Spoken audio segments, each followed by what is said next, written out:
তাহলে উকিল বাবু, আপনি বলতে চাইছেন এই লোকটা মাস্টারকে খুন করেছে? হ্যাঁ, ওই জন্যই তো আপনার কাছে সারেন্ডার করতে এসেছি। বাহ, খুব ভালো। আমরা যদি এরকম আসামি পাই তাহলে আর আমাদেরকে সরকারের তেল করে কষ্ট করে আসামি করতে যেতে হবে, তাই না সঞ্জয় বাবু? হ্যাঁ ম্যাডাম, আপনি ঠিকই বলেছেন। এরকম হলে তো মাঝে মধ্যে আমরা একটু ছুটি নিয়ে বউটাকে নিয়ে একটু বেড়াতে যেতে পারতাম।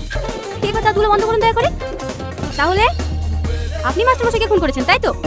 হ্যাঁ ম্যাডাম। এবার আপনি বলুন, সারা জীবন জেল খাটবেন না আপনাকে একবারে ফাঁসি দিয়ে কষ্ট থেকে মুক্তি করে দেবো? না ম্যাডাম, আমাকে ফাঁসি দেবেন না, আমাকে ছেড়ে দেন। আচ্ছা ঠিক আছে, তোমাকে ছেড়ে দেবো। এই নাও, একটা ফায়ার করে দেখো।